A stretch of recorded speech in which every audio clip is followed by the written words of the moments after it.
Hello दोस्तों, नमस्कार। कैसे हैं? आई होप आप लोग अच्छे ही होंगे। आज हम एक ऐसे टॉपिक के बारे में चर्चा करते हैं जो आजकल आए दिन सुर्खियों में है।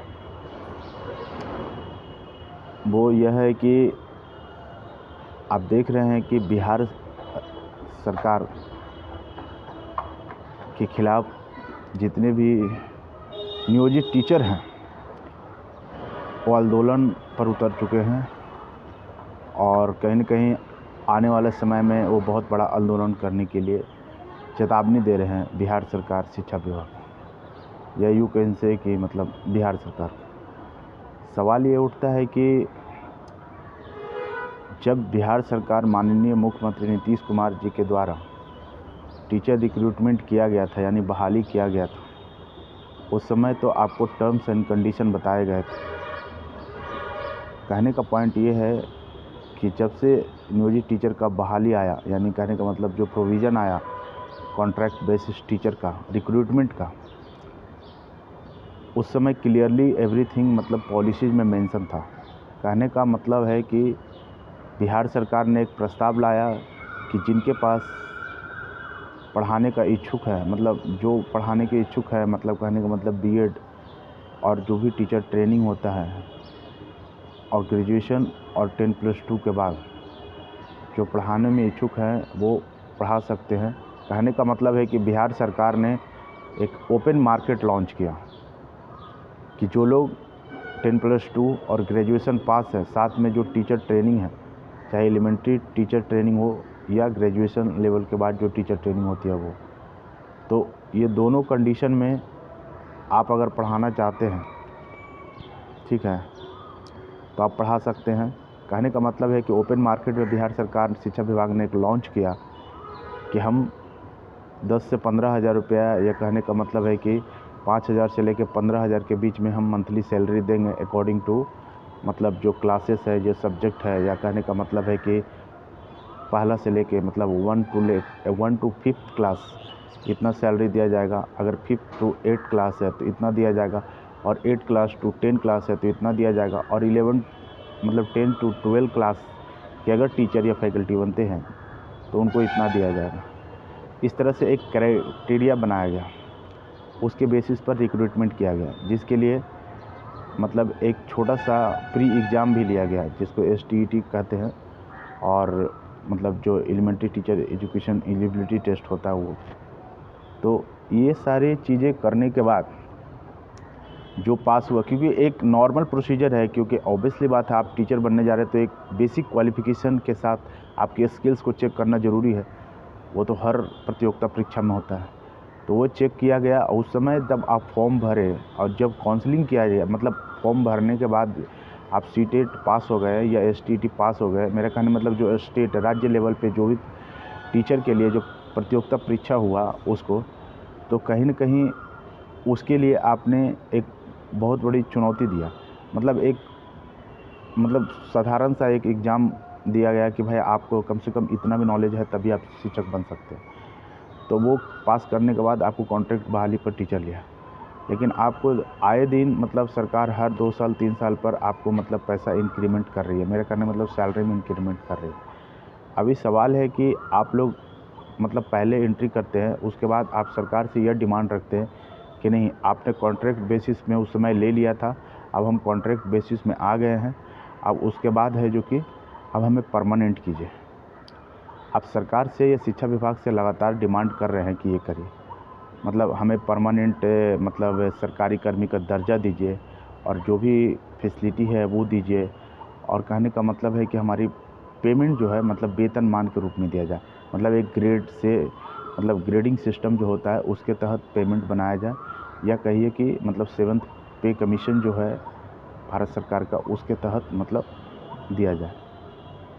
जबकि बिहार सरकार ने कम्प्लीटली मतलब पहले जितना भी रिक्रूटमेंट किया है कॉन्ट्रैक्ट टीचर, जिसको मतलब नियोजित शिक्षक कहते हैं, उसमें एकदम क्लियरली मेंशन किया गया था कि आप या तो 60 वर्ष की उम्र तक ये सेम सेवा दे सकते हैं, या तो आप बीच में रिज़ाइन कर सकते हैं। आपको किसी भी तरह की रेगुलर वेतनमान या मतलब सरकारी शिक्षक का दर्जा नहीं दिया जाएगा, बल्कि आप कॉन्ट्रैक्ट बेसिस पर है। एक कहने का मतलब वो होता है कि जैसे बहुत सारे सेक्टर में एक लिमिटेड पीरियड के लिए उठाते हैं, क्योंकि उनके पास इसलिए ऐसा करते हैं क्योंकि या तो उनको एक्स्ट्रा पैसा देने के लिए उनके पास मतलब फंडिंग नहीं होती है, या जो प्रॉपर रिक्रूटमेंट होते हैं, मेरा कहने मतलब जो प्रोसीजर होता है उसके तहत वो रिक्रूटमेंट नहीं करना चाहते हैं, क्योंकि कहीं ना कहीं या तो उनकी एजेंसी अलर्ट आती मतलब एक्टिव मोड में नहीं है, या समथिंग इज द रीजन, मतलब वही है। तो इस हिसाब से वो रेगुलर नहीं है कि क्योंकि उनको स्कूलों में टीचर इमीडिएटली भरना था, तो कहीं ना कहीं वो किसी प्रोसीजर के नहीं, डायरेक्ट एक नया कानून में या कहने का मतलब नया लॉ बनाए और उसके तहत मतलब उन्होंने रिक्रूटमेंट करना स्टार्ट कर दिया।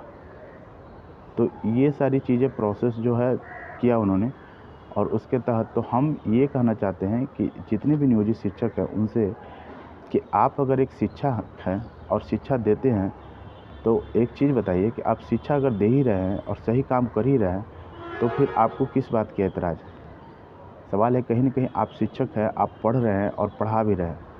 जो लोग देखिए जो आंदोलन कर रहे हैं या जो आवाज़ उठा रहे हैं, वो वही लोग नहीं मतलब हैं जो जिनको कुछ नहीं आता, मेरा कहना मतलब उनके टैलेंट के उनके अंदर कमी है, वही लोग ऐसा आक्रोशित कर रहे हैं। जो लोग रियल टीचर है, मेरा कहना मतलब जिनके पास वास्तविक नॉलेज है पढ़ाने का या बच्चे को कंट्रोल करने का या किसी भी तरह के चेंज ऑफ सोसाइटी, तो डेफिनेटली वो इस सब चीज़ों में इन्वॉल्व नहीं है।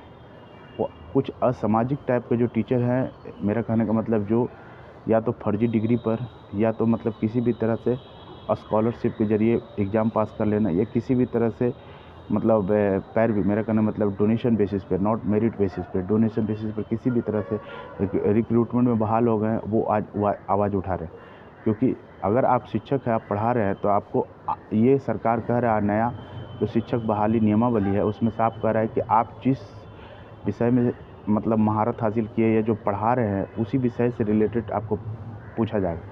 ऑब्वियसली बात, जब पूछा भी जाना चाहिए, क्योंकि अगर सोचिए कि जब कोई बच्चा एग्ज़ाम देता है तो एग्जामिन करने के लिए उसका जो मेरे कहने का मतलब आंसर शीट पेपर जो होता है वो आप ही के पास आता है। तो आपके पास क्यों आता है?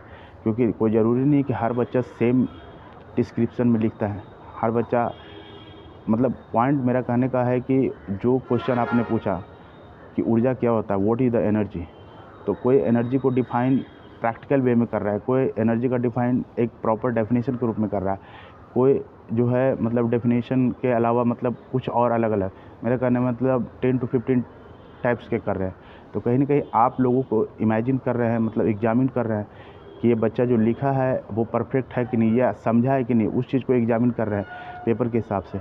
तो जब आप एग्जामिन उसको कर सकते हैं एक बच्चा को, तो फिर अगर आपको अगर शिक्षा विभाग या मान लीजिए जो भी रिक्रूटमेंट एजेंसी है, अगर आपको उसी सब्जेक्ट में अगर आपको पूछ रहा है कुछ सिंपल क्वेश्चन कि भैया आपको जो भी फैसिलिटी है, मेरा कहने का मतलब है जो आप रेगुलर शिक्षक या सरकारी शिक्षक या मेरा कहने मतलब शिक्षक का मतलब जो है वो सरकारी शिक्षक के रूप में जो दर्जा मिले और वेतनमान मिले, और जो भी इसेंशियल फैसिलिटी जो होता है, मेरा कहने का मतलब जो भी आता है वो सारी चीज़ें मिले, और एक छोटा सा एग्ज़ाम आपको कंडक्ट करके पूछ रहा है, तो इसमें देने में क्या एतराज़ है? सरकार तो ऐसा नहीं कर रही है। अच्छा, इसके अलावा भी ये कह रहा है कि अगर आपको नहीं पास करते हैं या नहीं रखना है, तो आप डायरेक्ट कंटिन्यू जो कॉन्ट्रैक्ट बेसिस टीचर है वो आप अप टू 60 ईयर्स तक कर सकते हैं, आपको कोई दिक्कत नहीं है। आप वैसे ही सेवा देना चाहते हैं तो दे सकते हैं। कहीं ना कहीं मेरा कहने का मतलब है कि अगर कुछ चीज़ें चाहते हैं, मेरा कहने मतलब एक 4th लेवल का कर्मचारी है, मतलब चतुर्थ वर्गीय कर्मचारी, अगर वो बनना चाहता है कि नहीं बी क्लास ऑफिसर या ए क्लास ऑफिसर हमको बनना, तो डेफिनेटली उनको मतलब डायरेक्ट है जो कि प्रमोट नहीं कर दिया जाएगा उस पर। कहीं ना कहीं उनको एक फॉर्मेलिटीज के तहत आना पड़ेगा। मेरा कहने का मतलब उनको एक एग्ज़ाम मतलब देना पड़ेगा, और उनको एग्ज़ाम देने के बाद इंटरव्यू देना पड़ेगा, तभी वो पास करेंगे, तभी वो आगे प्रमोट होंगे, या मान लीजिए इस पद को छोड़ के उस पद पे जाएंगे।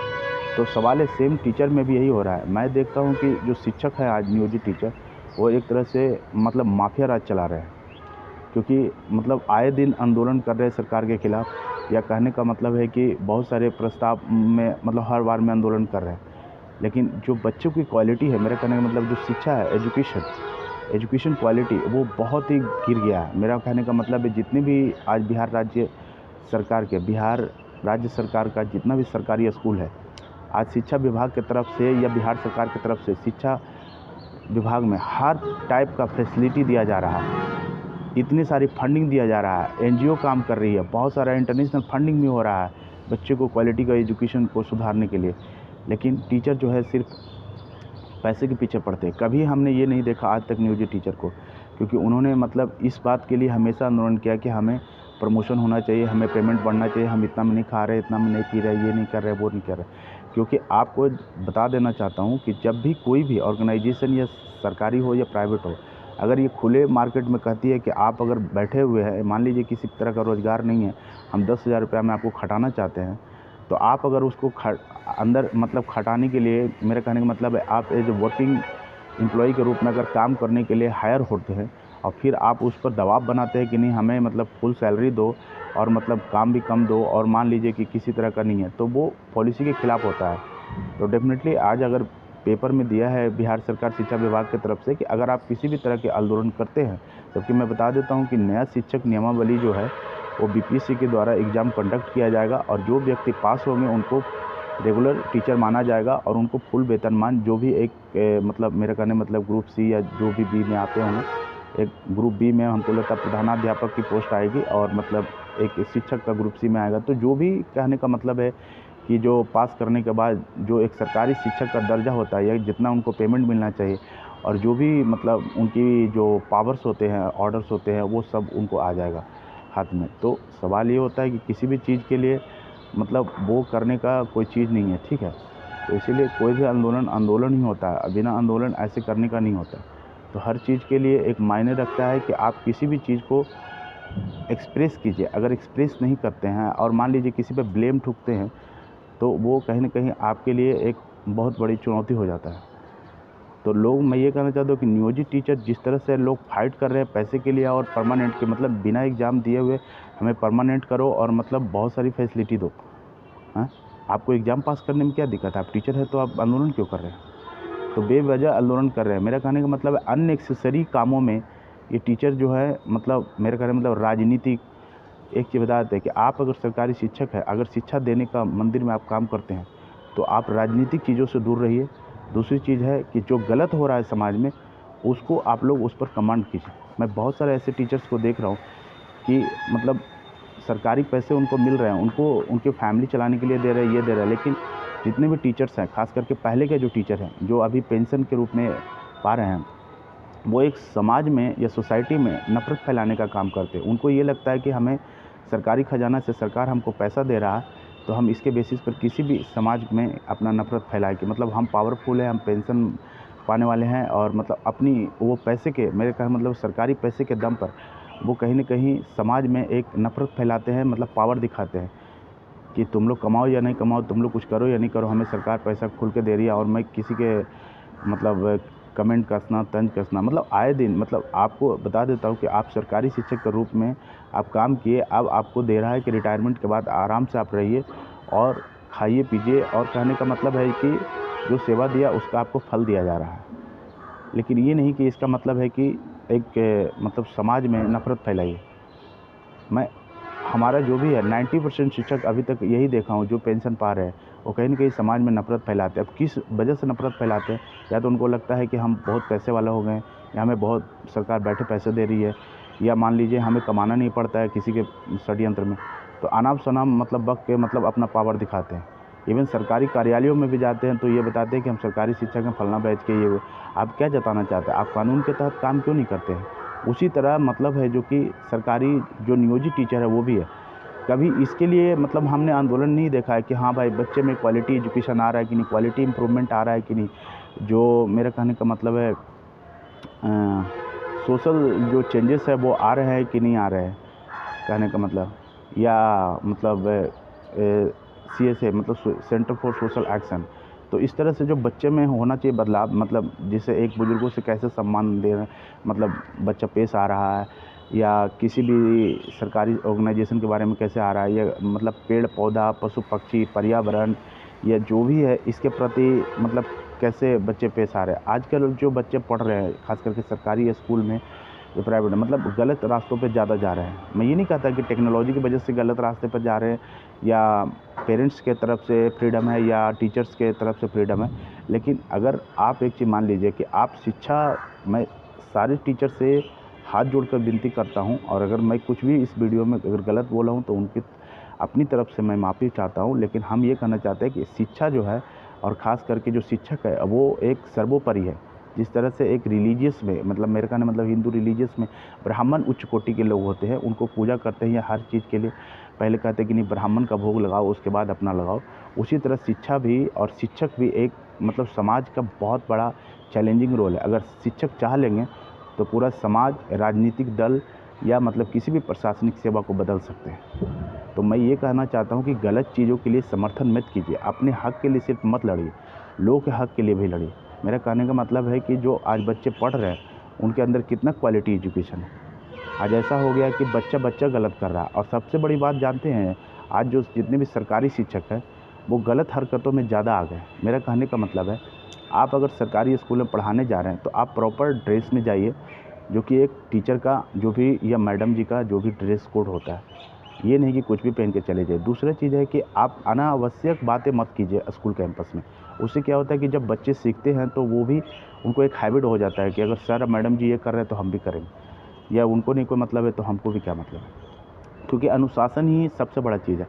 मेरा कहने का मतलब पॉइंट है कि आप अगर अपने घरों में जो एक्टिविटी करते हैं वही बच्चे सीखते हैं, तो ऐसा एक्टिविटी कीजिए जो उनकी लाइफ को आगे स्ट्रगल करने में मदद करे, या कहने का मतलब है कि वो पॉजिटिव थिंकिंग के साथ रहे। नेगेटिव थिंकिंग की बातें या दिखावा मत कीजिए, उससे क्या होता है कि बच्चे पे इफेक्ट होता है। मेरा कहने का मतलब बहुत सारे सरकारी टीचरों या सरकारी स्कूल में जो शिक्षक हैं उनको देखते हैं कि बैठकर टाइम पास करते रहते हैं, लेकिन क्लास अटेंड नहीं करते, अनावश्यक बातें करते रहते हैं।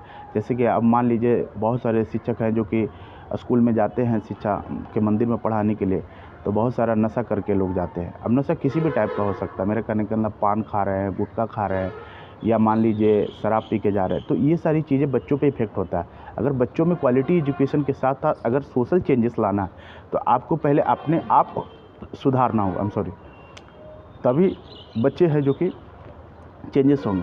मैं बहुत सारे टीचर्स को देखता हूँ कि आज जिसमें उनका ड्यूटी दिया गया है उस काम को छोड़ के दूसरे कामों में ज़्यादा इन्वॉल्व है। मेरा कहना मतलब राजनीति करने में, या लोगों की चर्चाएँ करने में, या कहने मतलब राजनीतिक डिबेट करने में, या आंदोलन करने में कि भाई कुछ भी हो जाए। मतलब ये नहीं सोचते कि अगर हम आंदोलन करेंगे, 5 दिन आंदोलन में रहेंगे या कुछ रहेंगे हक़ के लिए, तो सवाल है कि हमारा बच्चे का जो एजुकेशन है, मेरा का मतलब उनकी क्लास कैसे होगा, उनका रेगुलर एग्ज़ाम कैसे होगा। और सबसे बड़ी बात है कि टीचर का ये सोचना बहुत ज़रूरी है कि किसी भी चीज़ को नया तरीक़ा से सिखाइए। मेरा कहने का मतलब कुछ एक्स्ट्रा सोशल चेंजेस कीजिए। बच्चे अगर सीखेंगे तभी ना, मतलब आगे की पीढ़ी है जो कि मतलब कुछ बदलाव करेंगे।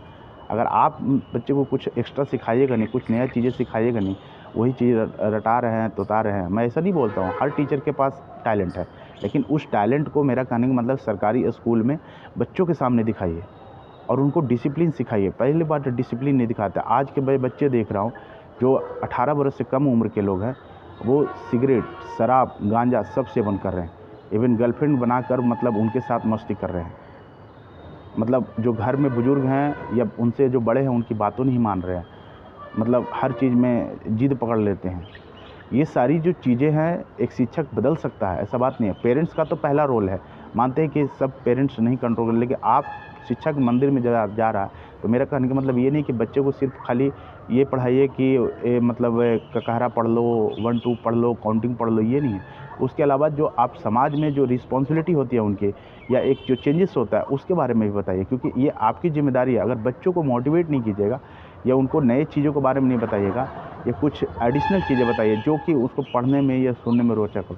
मैं बहुत सारे टीचर्स को देखता हूँ कि अच्छे से पढ़ाने नहीं आता, पढ़ाने का कुछ पढ़ा रहे हैं, कुछ क्लासरूम में सो रहे हैं, क्लासरूम में बातें कर रहे हैं, मोबाइल फ़ोन से मतलब अपनी घर वालों से बात कर रहे हैं, या गर्लफ्रेंड से बात कर रहे हैं, या किसी से बात कर रहे हैं। ये सब चीज़ें स्कूल कैंपस में मत कीजिए प्लीज़, क्योंकि अगर स्कूल कैंपस में आप करते हैं तो कहीं ना कहीं बच्चे सीखते हैं और उसी चीज़ को अप्लाई करते हैं।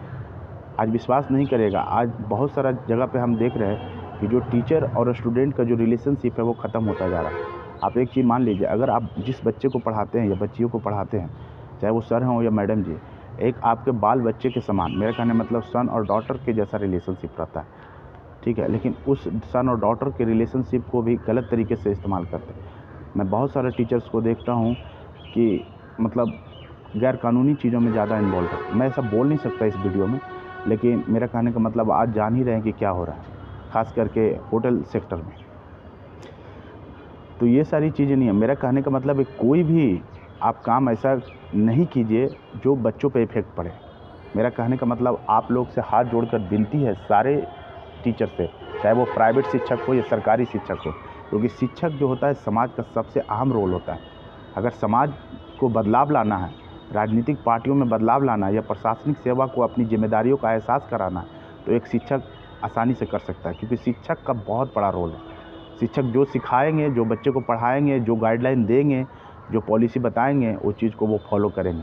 और सबसे बड़ी बात है कि पूरे स्कूल कैंपस में, चाहे वो प्राइवेट शिक्षक हो या सरकारी शिक्षक हो, कैंपस में कोई भी ऐसा इलीगल एक्टिविटी ना कीजिए।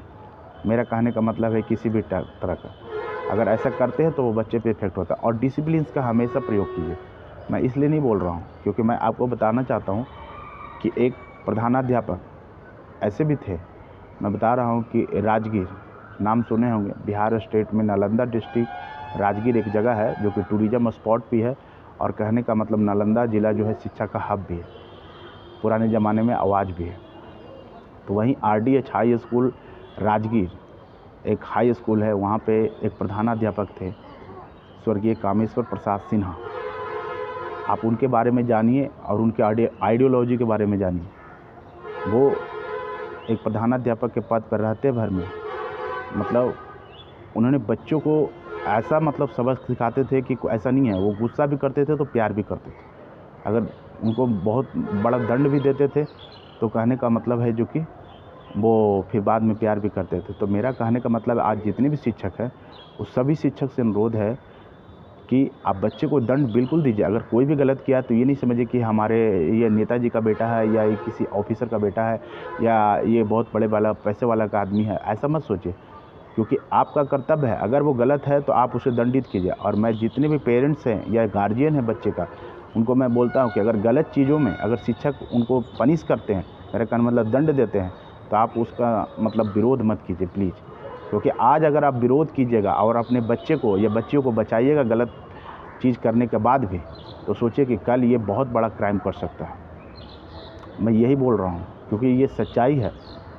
क्योंकि कोई भी जुर्म या कोई भी गलत चीज़ें या कोई भी चीज़ छोटी छोटी चीज़ों से ही बड़ा होता है, डायरेक्ट कोई बड़ा नहीं बन जाता है। इसीलिए मैं बोलता हूँ कि अगर बच्चे स्कूल में किसी भी तरह की गलत हरकत कर रहे हैं या समाज में गलत हरकत कर रहे हैं, तो पुलिस प्रशासन कोर्ट कचहरी तो अलग चीज़ है, लेकिन मैं उनकी बात कर रहा हूँ क्योंकि शिक्षक और पेरेंट्स ये दो अहम रोल होते हैं बच्चे या बच्चियों को समाज में निगेटिव थिंकिंग को हटाकर पॉजिटिव थिंकिंग बनाने का। सबसे पहला गुरु माता पिता होते हैं, दूसरा गुरु शिक्षक होते हैं। शिक्षक अगर चाहेंगे तो उस बच्चे को या पूरा दुनिया या समाज को बहुत बदलाव कर देंगे। एक कहावत है, एक स्वर्गीय कामेश्वर प्रसाद सिन्हा पूर्व प्रधानाध्यापक RDH हाई स्कूल के मतलब राजगीर के प्रधानाध्यापक थे 1960 में। उनका एक स्टेटमेंट था कि आप किताबों के सामने झुक जाओ, दुनिया आपके सामने झुका देगी। मतलब मेरा कहने का मतलब है कि आप किताबों से दोस्ती कर लो, नॉलेज इतना ले लो कि आपको कलम की पावर से लोगों को मुंह पर तमाचा मारेंगे।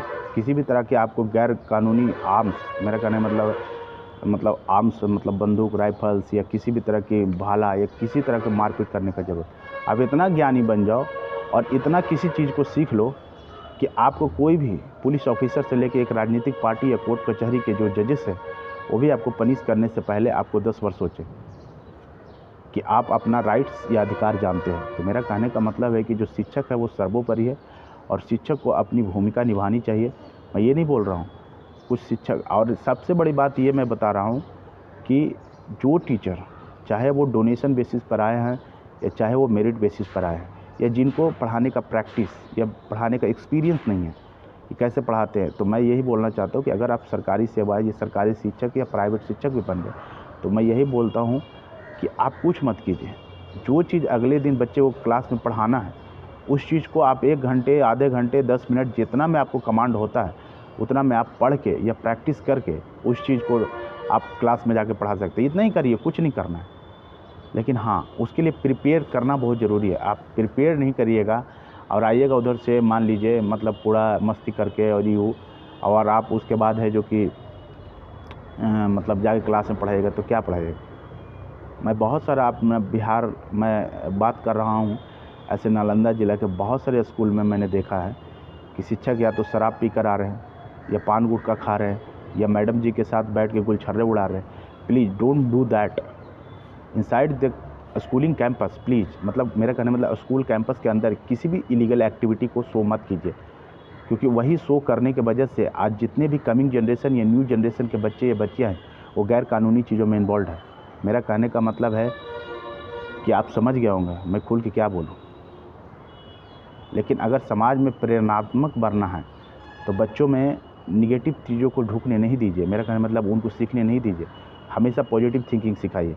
क्योंकि बच्चे वो चीज़ होते हैं, चाहे वो घर में हो या स्कूल में हो या पूरे मतलब समाज में कहीं भी हो, जो चीज़ें देखेंगे उस चीज़ को अमल करेंगे। इसीलिए बच्चों के सामने कभी भी गलत एक्टिविटी मत कीजिए। और मैं उन पेरेंट्स से भी कहता हूँ जो बहुत सारे हस्बैंड वाइफ में भी लड़ाई होता है, इतना लड़ाई होता है कि एक दूसरे पर मारपीट या ये करते हैं, उससे क्या होता है कि बच्चे पे इफेक्ट पड़ता है। एक साइकोलॉजिकल थिंकिंग के हिसाब से बच्चे का मानसिक स्तर जो है गिर जाता है। वो ये सोचते हैं कि हमारे घर में अपराध कभी भी हो सकता है, तो हो सकता है वो मानसिक तनाव या मानसिक पीड़ित होने की वजह से वो भी मतलब इसका शिकार हो जाए, या हो सकता है वो भी गुस्से में एक दिन किसी पर अटैक कर सकता है।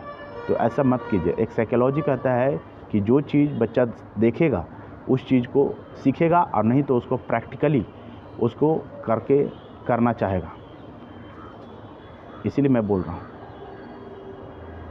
मैं बहुत सारा जगह पर ये भी देख रहा हूँ कि आज जैसे 18 बरस से कम उम्र के बच्चे मतलब शारीरिक संबंध ज़्यादा बना रहे हैं। तो ये सब चीज़ें जो है क्यों ऐसा हो रहा है? क्योंकि समाज में बड़े लोगों को देखकर ही बच्चे सीख रहे हैं। अगर बड़े कोई भी चीज़ गैर कानूनी करेंगे तो वो उस चीज़ को बच्चे भी प्रैक्टिकली अनुभव लेना चाहते हैं। तो मेरा यही कहना है, किसी भी तरह का ऐसा काम नहीं कीजिए, चाहे पेरेंट्स हो या शिक्षक हो या समाज के कोई भी प्रतिष्ठित आदमी हो या समाज सेवी हो या कोई भी आम नागरिक हो। कम से कम बच्चों के सामने कोई भी गलत एक्टिविटी ना कीजिए, क्योंकि अगर आप गलत एक्टिविटी बच्चों के सामने करते हैं तो कहीं ना कहीं बच्चा भी है जो कि इस चीज़ को सीख लेता है, और सीखने के बाद वो रियल लाइफ में वो यूजेस करना लगता है। हर बच्चे में आज देखिए बहुत बदलाव हो गया। आज ऐसा है कि एक समय था कि लोग किताबों से दोस्ती करते थे, साइकिलिंग से दोस्ती करते थे, और ख़ास करके फिटनेस पर ज़्यादा ध्यान रखते थे। लेकिन आज के बच्चे क्या है कि मोबाइल, लैपटॉप या जितने भी नया टेक्नोलॉजी है, मेरा कहना मतलब मोबाइल, लैपटॉप, टीवी, यही सी चीज़ों से चिपके रहते हैं। नहीं, उनको फिजिकल वर्कआउट करने दीजिए। मेरा कहने मतलब और स्पोर्ट्स एक्टिविटी, खेलने कूदने, पेड़ पौधा लगाने। बहुत सारे पेरेंट्स को मैं ये देखता हूँ कि सिर्फ बच्चे को स्कूल पढ़ने के लिए देते हैं। अगर उनको मान लीजिए स्कूल में झाड़ू लगाने पड़े तो उसके लिए पेरेंट्स उड़ाने लगते हैं। देखिए, एक चीज़ बता देते हैं, झाड़ू लगाने के लिए वो स्कूल नहीं जाता है। इससे डिसिप्लिन, वो हर चीज़ लाइफ में सिखाना बहुत ज़रूरी है आज के बच्चों को। कि आप अगर मान लीजिए सपोज घर पर नहीं है, मान लीजिए पेरेंट्स नहीं है, तो उस कंडीशन में आप घर को कैसे क्लीन कर सकते हैं या कैसे रह सकते हैं। या मान लीजिए खाना बनाने, जहाँ पे मैंने स्कूलिंग पढ़ा था, मैं अपनी बात कर रहा हूँ, जहाँ पे मैंने स्कूलिंग पढ़ा था 1 से लेकर 10th तक एक प्राइवेट स्कूल में पढ़ा था, और कहने का मतलब हॉस्टल में मैं रहता था।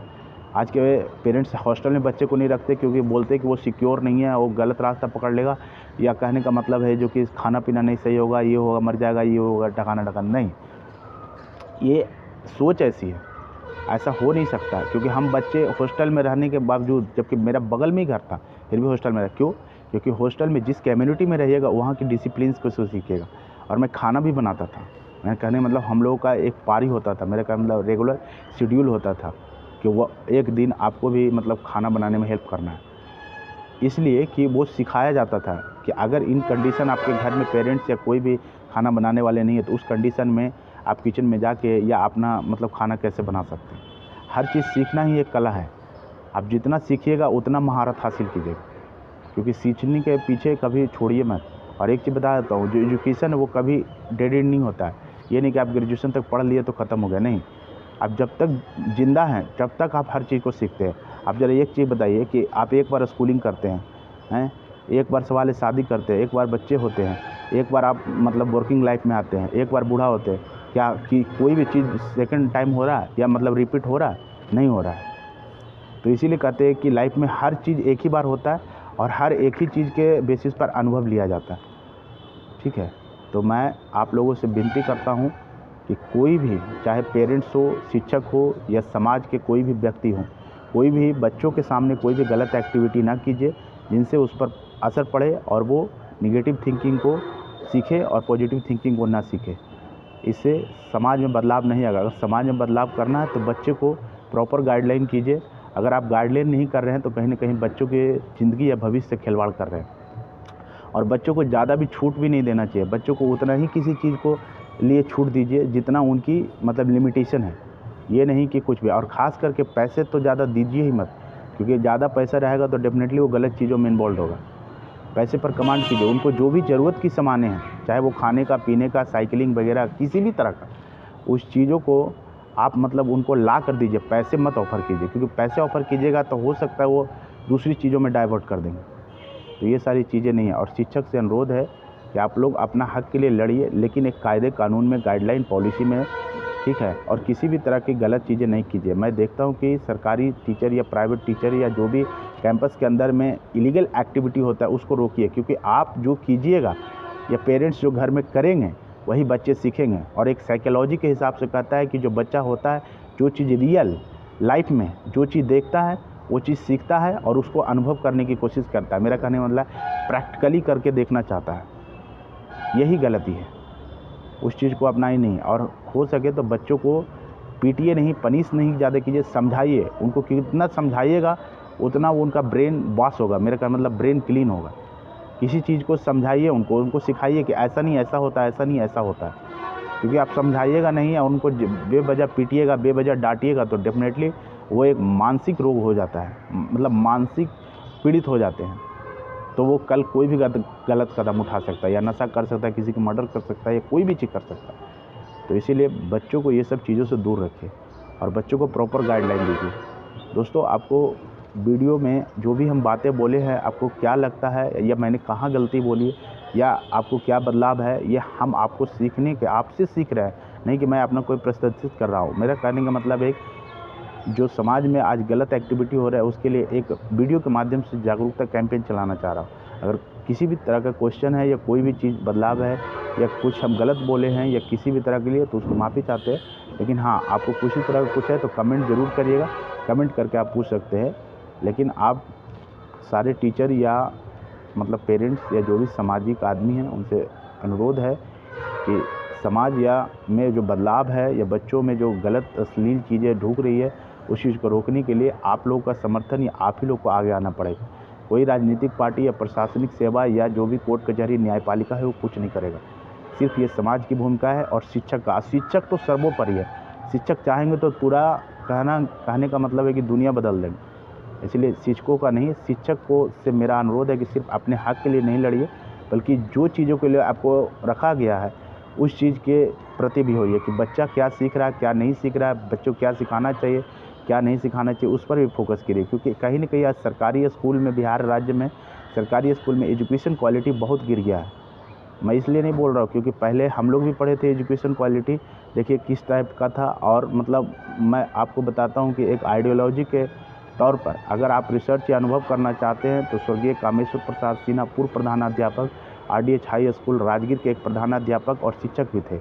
उनसे उनका आइडियोलॉजी देखिए या उनके बारे में जानिए, यहाँ के स्थानीय निवासियों के बारे में, कि कैसे पढ़ाते थे, कैसे बच्चों को प्यार करते थे, कैसे प्रॉपर गाइडलाइन करते थे। तो मेरा कहने का मतलब है कि शिक्षा एक सर्वोपरि है और शिक्षा को मतलब शिक्षा देने के साथ साथ बच्चों को एक सामाजिक ज्ञान भी देना बहुत ज़रूरी है। अगर आप सामाजिक ज्ञान नहीं दे रहे हैं और निगेटिव थिंकिंग से दूर नहीं कर रहे हैं तो कहीं न कहीं बच्चे का भविष्य ख़राब हो रहा है। और आज अगर बिहार राज्य में अगर क्राइम बढ़ रहा है तो कहीं न कहीं उसके लिए राजनीतिक पार्टियाँ या प्रशासनिक सेवा ही जिम्मेदार है और समाज ही जिम्मेदार है। कहने का मतलब अगर समाज अगर कंट्रोल नहीं करता है किसी चीज़ को, आप प्रशासनिक सेवा, राजनीतिक पार्टियाँ अपनी जिम्मेदारी नहीं समझ।